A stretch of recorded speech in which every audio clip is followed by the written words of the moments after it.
que é muito importante que haja uma mulher, porque as mulheres hoje representam mais do que 50% dos inscritos na ordem, e acho que esse número tem que ser estampado nos quadros de direção da ordem. Por 90 anos, nós não tivemos uma mulher, o mundo mudou muito desde 1932, e é preciso que a diretoria, que toda a gestão da ordem, mas especialmente a diretoria, espelhe esse novo mundo. Então, acho que colocar uma mulher num posto de comando, em primeiro lugar, é importante porque espelha uma mudança, também é importante porque potencializa uma mudança necessária na sociedade.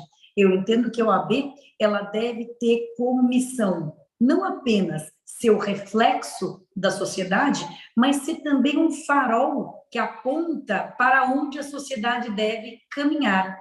E nós sabemos que na sociedade civil, nas empresas, mesmo nos entes públicos, embora as mulheres já sejam a maioria das carreiras jurídicas, né, da própria advocacia, mesmo magistratura, Ministério Público, elas têm mais dificuldade de assumir altos postos das suas respectivas carreiras, seja no âmbito privado, seja no âmbito público. Então, creio que a OAB, elegendo uma mulher para a presidência dessa instituição, de alguma forma sinaliza para a sociedade, e para a sociedade mais ligada à área jurídica, logicamente, a importância e os efeitos benéficos de ter uma mulher em postos de comando e de gestão.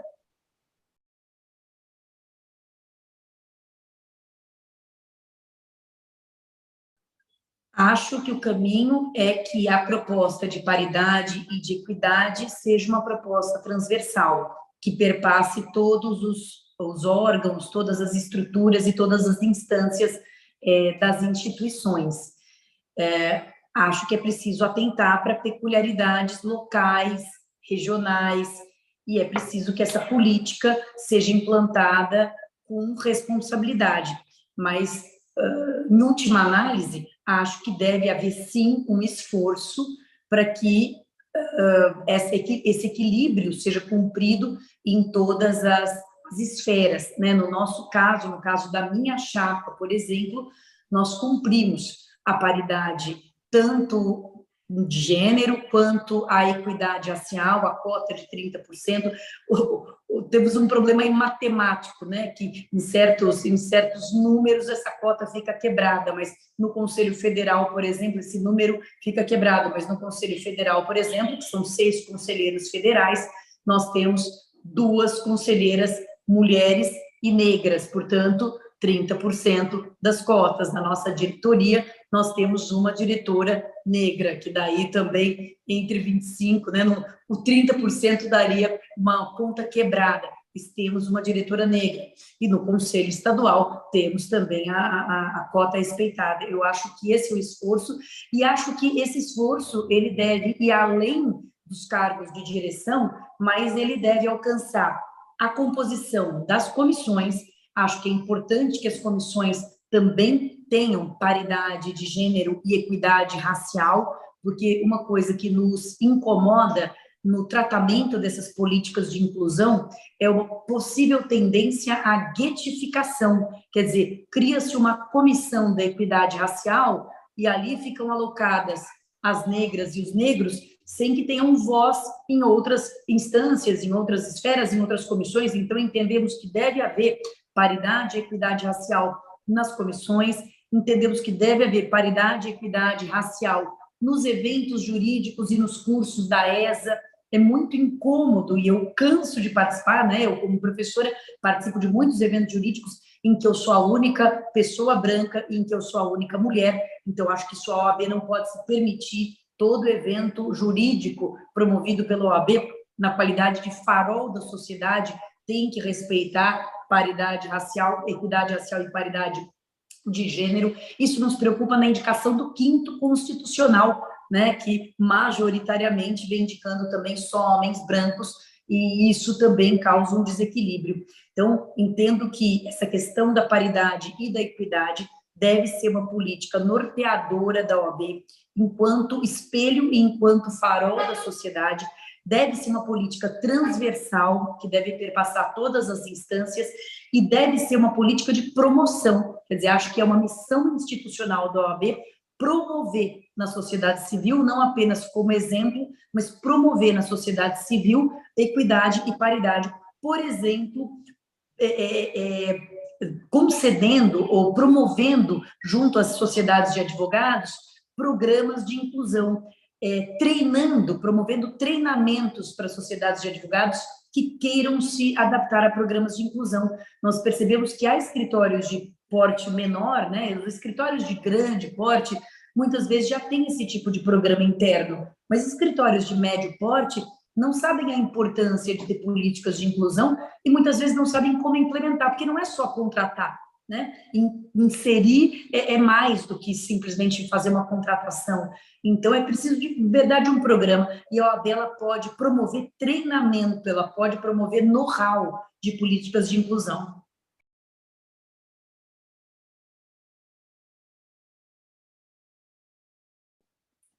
É verdade que o número de bacharéis cresce ano a ano, né?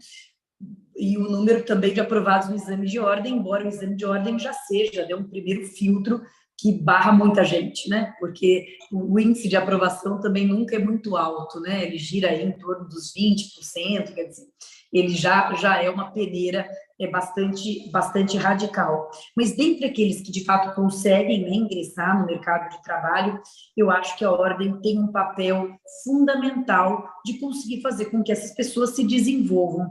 E acho que esse papel ele pode ser basicamente desempenhado através de duas políticas que eu julgo complementares, mas que eu vou separar aqui só para fins de clareza. Uma política de qualificação, né?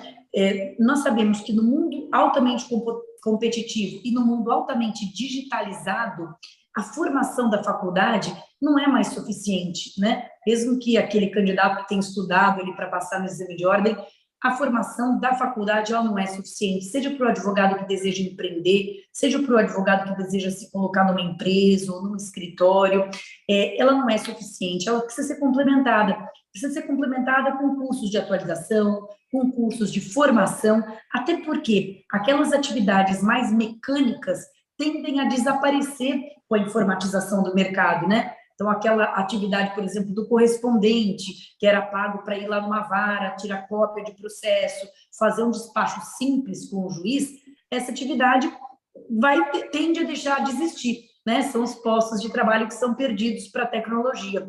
Mas, por outro lado, outros postos de trabalho são abertos com a tecnologia. Por exemplo, o posto de especialista em informática jurídica. Todos esses softwares de inteligência artificial precisam ser programados por quem tem a formação em tecnologia e em direito. Isso é o novo ramo do mercado.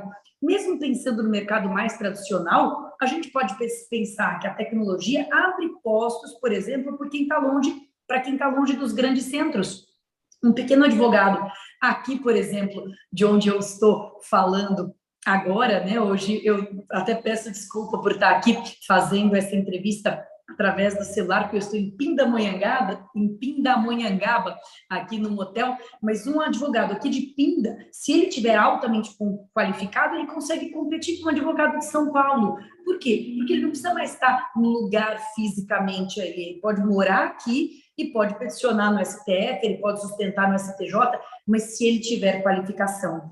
Então, nós pensamos, tudo isso eu vou botar dentro do guarda-chuva da ESA, né? Nós pensamos num fortalecimento muito forte mesmo, numa revitalização da ESA, para que a ESA se torne uma escola de excelência, e uma escola de excelência a preços altamente acessíveis. A gente combina essa política com uma política de inclusão social, que é uma política de anuidade de volta, em que a anuidade pode ser descontada em cursos de qualificação, né? A gente acha que juntando essas duas políticas, revitalizando a ESA, dando a ela o formato de uma casa de excelência, com professores de excelência, com certificação internacional, com cursos de qualidade, com cursos antenados com o mercado de trabalho, juntando com essa política de inclusão social, de permitir que os cursos da ESA sejam descontados da anuidade, a gente consegue promover qualificação para que esses jovens se reencontrem no mercado de trabalho, né? Pensando aí, inclusive, como um dos objetivos da ESA, explorar novos mercados, ofertar cursos a respeito de novas oportunidades.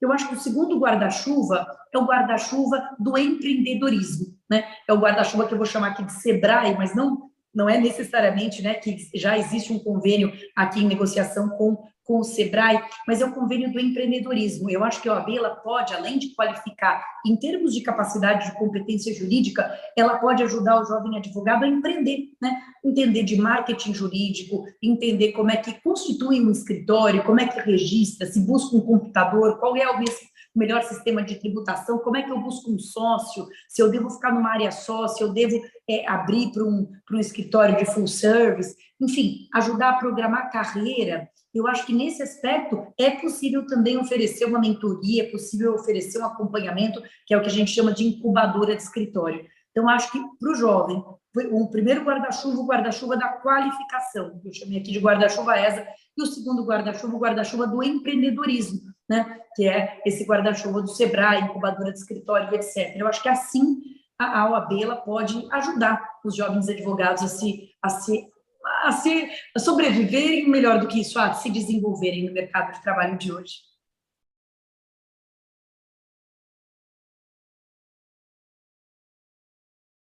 Uhum. Eu acho que eu vou dividir os problemas em também dois ramos, né? O problema porque o problema da pandemia ele tem a ver muito diretamente com a questão da exclusão digital, né? E com o afastamento da magistratura, do Ministério Público, da advocacia, o fechamento dos fóruns, né, a paralisação dos processos, etc. Então, eu vou dizer um problema institucional e um problema individual de cada advogado.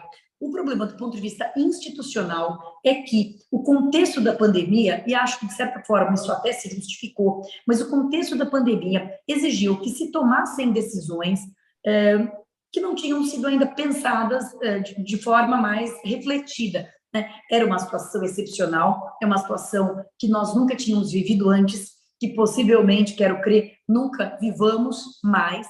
Era uma situação absolutamente fortuita que nunca ninguém imaginou viver. Então, não havia soluções prontas. E as soluções que foram criadas ali, né, trocando o pneu com o carro andando, muitas vezes colidiram, muitas vezes tolheram direitos fundamentais dos advogados. E quando nós falamos em direitos fundamentais dos advogados, eu sei que a audiência aqui do Conjur sabe que o direito do advogado é o direito da cidadania, né? É o direito do acesso à justiça. Não é um privilégio de uma casta, mas é o direito do cidadão ao acesso à justiça. Então, muitos desses direitos foram tolhidos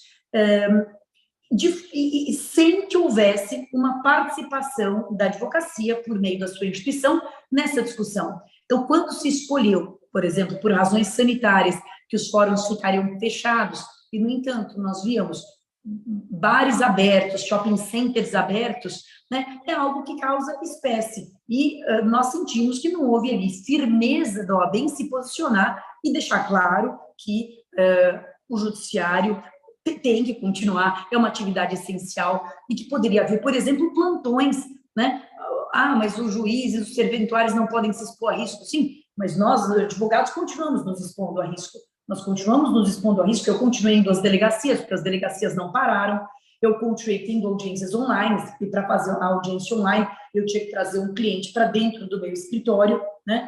Enfim, então, é claro que a crise sanitária exigiu cuidados, exigiu sacrifícios, mas sinto que a advocacia e a cidadania como um todo foi sacrificada de forma desproporcional e sem a escuta da OAB. Então, em primeiro lugar, eu sinto que houve uma falha grande e essa falha não pode perdurar, porque muitas dessas práticas, eu dou aqui o exemplo das audiências virtuais, tendem a continuar, né? Já há rumores de que os fóruns nunca mais voltarão a ser como antes, a atenderem tanto como antes.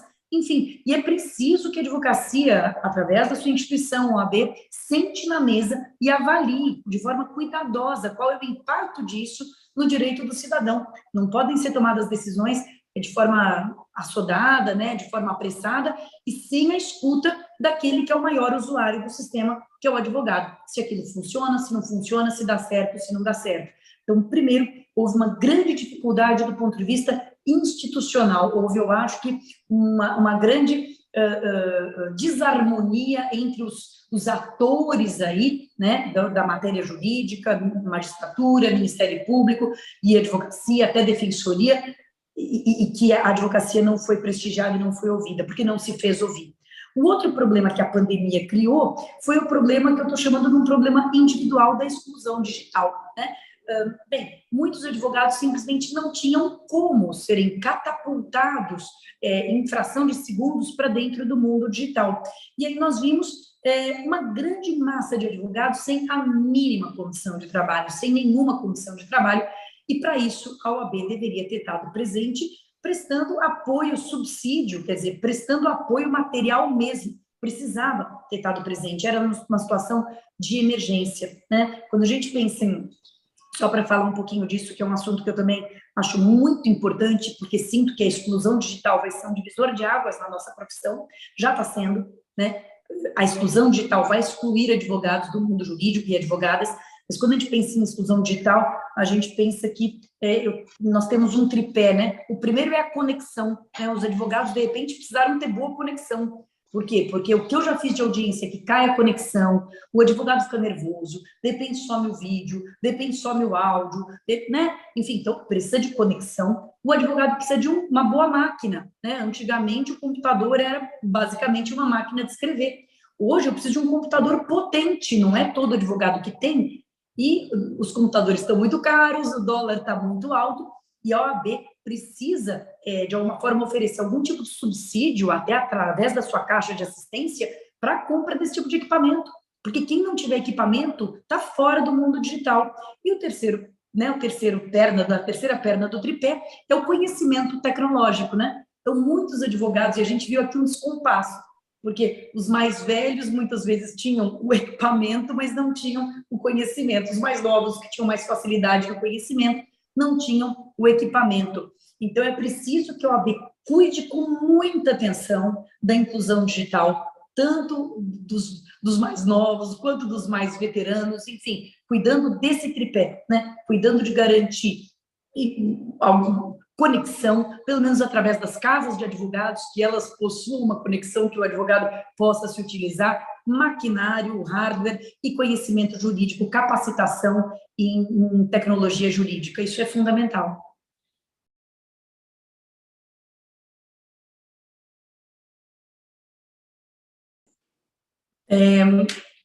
Desde que eu concorri nas últimas eleições, ficou muito claro, eu concorri nas últimas eleições em 2018, na qualidade de vice-presidente, e talvez tenha sido o primeiro contato mais direto que eu tive com a eleição de ordem de dentro, né, não como eleitora, mas como candidata, e ficou muito claro para mim que o voto presencial era uma das grandes razões desse nível de abstenção. Talvez não a única, né? Existe uma razão que também é o desinteresse, é o distanciamento entre a advocacia e a ordem, que é algo que nós, né, pretendemos resgatar, essa conexão entre a advocacia e a ordem, mas também existe uma razão logística. A votação é feita num dia de semana, né? Nesse ano cai numa quinta-feira, é feito num dia em que os prazos correm, em que as audiências acontecem, em que muitos escritórios sequer liberam os seus funcionários e colaboradores para irem votar, as pessoas não conseguem ir votar, é uma confusão danada, geralmente um trânsito ali grande nas imediações, enfim, tudo colabora para essa abstenção. E por isso, logo depois das últimas eleições, em 2018, mesmo antes da pandemia, nós enviamos um ofício para a OAB. Eu me refiro ao movimento M133, que é dirigido por mim, pelo Leonardo Sick e por outros colegas, um instituto criado para a defesa da advocacia. Em 2019, nós oficiamos, antes da pandemia, a OAB para a implementação do voto online.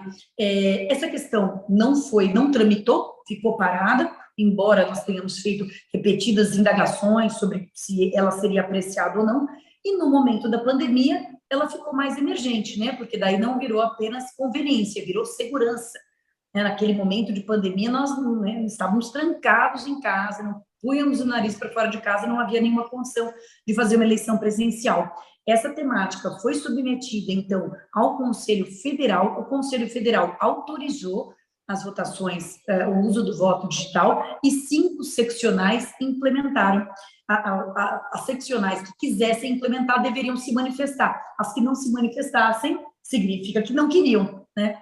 O silêncio aqui significava uma recusa à implementação do voto online, e foi isso que fez São Paulo, colocando em risco a saúde dos advogados, colocando em risco a democracia do próprio processo, porque a abstenção pode ser muito grande, e, sobretudo, ficando na rabeira desse processo histórico, evidente, né? São Paulo, que deveria estar ali, né, logo à frente, sendo um líder desse tipo de movimento, e ficou, por último, em último lugar, porque não adotou o voto online. O voto online é evidentemente seguro, nós, advogados e advogadas, estamos totalmente habituados a agir dentro desse mundo virtual com segurança, né? Peticionamos eletronicamente, temos nossos certificados digitais, enfim. Então, não há nenhuma razão, qualquer razão que eu já tenha visto, no voto digital, pode haver uma pressão do escritório, bom, no voto em papel também pode haver, né, pode haver outros tipos de pressão, enfim, não tem nenhuma razão pela qual não se adote o voto digital, tem muitas outras entidades de classe que já o adotam, e nós entendemos que o objetivo é simplesmente restringir a representatividade, né, para ter maior controle do processo eleitoral, o que evidentemente não é democrático, mas é uma das plataformas da nossa campanha, a instituição imediata do voto online.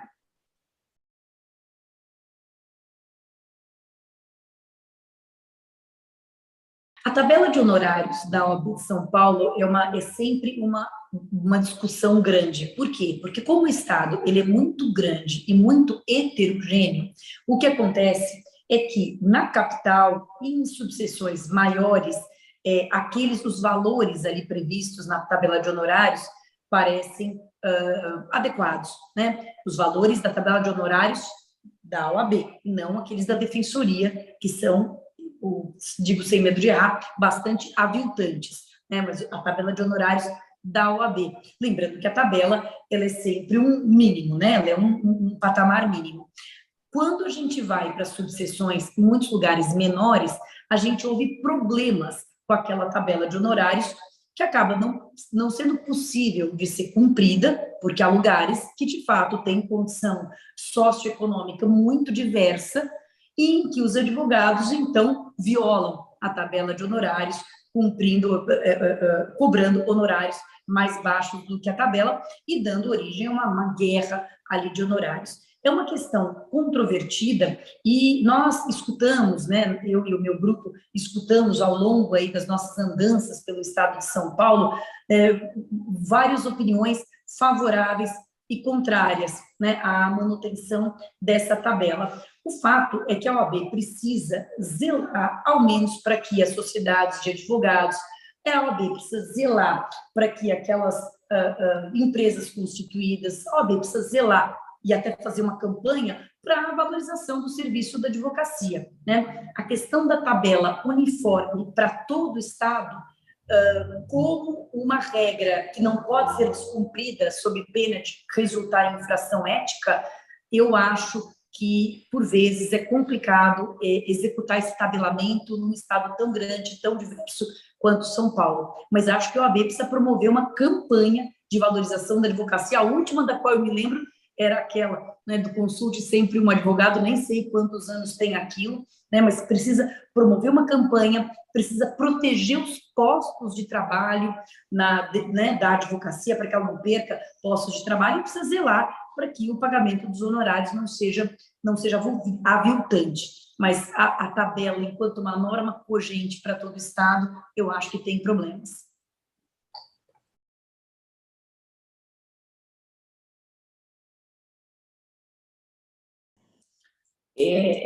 Ela é lamentável, né? É lamentável que haja decisões assim.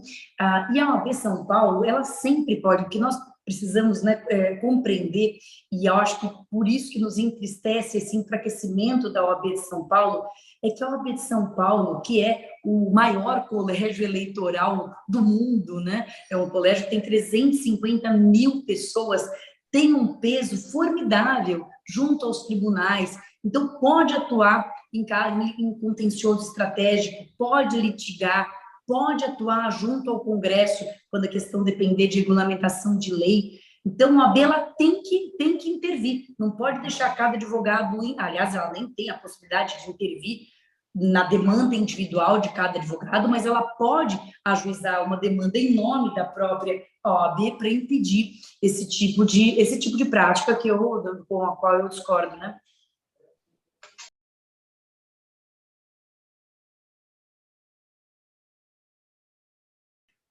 Uma das coisas que mais chamam atenção nessa instituição é o quanto ela está desconectada do século XXI, no quesito da governança, né? É assustador como uma entidade desse tamanho, com esse orçamento, uma receita de 344 milhões de reais, um orçamento que é maior do que metade dos municípios de São Paulo, não tem processos e procedimentos de transparência, de compliance, de boas práticas, de fiscalização de contratos, de fiscalização de contratações, enfim, processos de governança, né? Nós temos inúmeras propostas relacionadas a esse tema, a começar pela implementação de um portal da transparência que seja efetivamente transparente.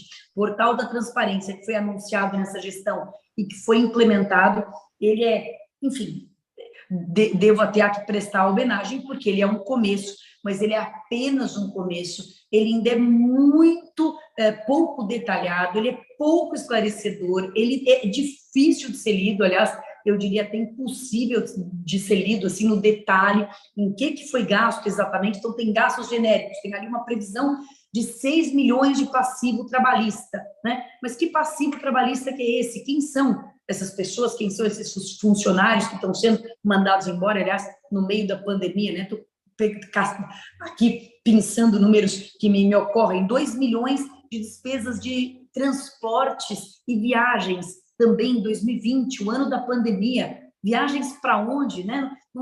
Não basta que haja aí essa rubrica, é preciso que eu compreenda detalhadamente, né? Que viagem, para onde, por que foi essa viagem, enfim. Então, a implementação de um portal da transparência, ser efetivamente transparente, a criação de um órgão de controladoria externa, porque outra coisa que nós sentimos que é absolutamente desconectada do século XXI é que não haja uma fiscalização externa das contas.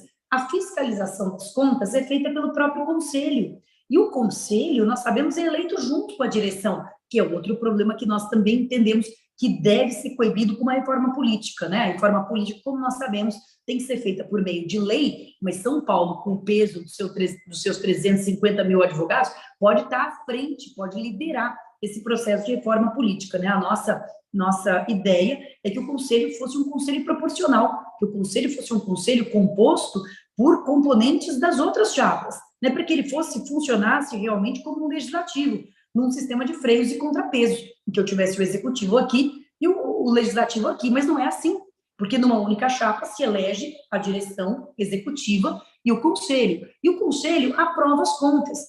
Mas, a meu ver, né, não estou aqui colocando nenhuma suspeita sobre pessoas em particular, mas não é um método confiável, é preciso que um órgão externo de fato, avalie cuidadosamente as contas, e para isso nós iremos criar uma controladoria composta de advogados externos ao conselho, escolhidos pelos advogados, e que possam fiscalizar as nossas contas, é o mínimo, né? O dinheiro não é da OAB, o dinheiro é dos associados. Então, com isso, a gente também aumenta a transparência. Um outro projeto que nós temos dentro desse tema transparência é um orçamento participativo. Nós entendemos que deve haver canais de consulta à advocacia para saber em que alocar esse dinheiro, né? E depois nós devemos prestar contas de se estamos ou não alocando assim. Durante a pandemia, nós tivemos notícia que foram gastos recursos para a construção de quadras de beach tênis em subseções.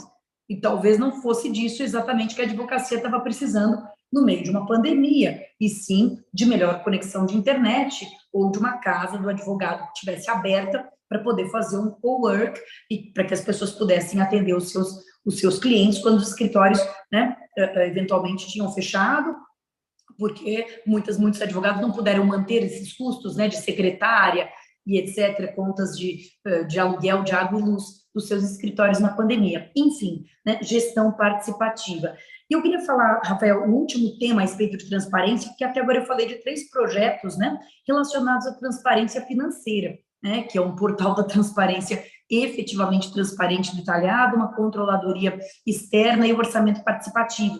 Mas eu acho que a transparência vai além. Eu acho que quando a gente fala que a OAB é uma caixa preta, a OAB é uma caixa preta na sua própria gestão, na sua própria dinâmica interna. O que acontece lá dentro? Então, uma das propostas que nós temos é a transmissão ao vivo das sessões do conselho, para que todos possam acompanhar.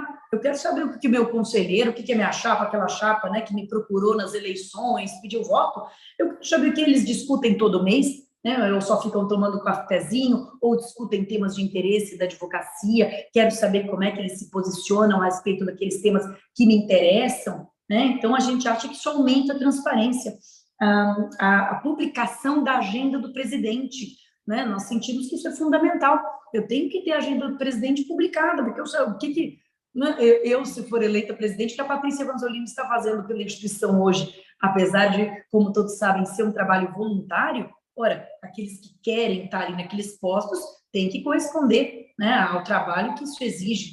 Então, nós entendemos que transparência é tirar todo esse véu, é tirar toda essa opacidade da nossa instituição e torná-la uma instituição clara, aberta, que possa ser permeável, né, que possa se comunicar e também receber comunicações dos advogados.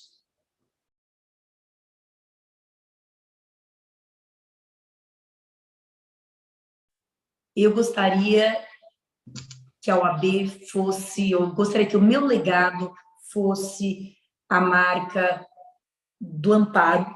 Eu gostaria que as pessoas se sentissem amparadas pela OAB.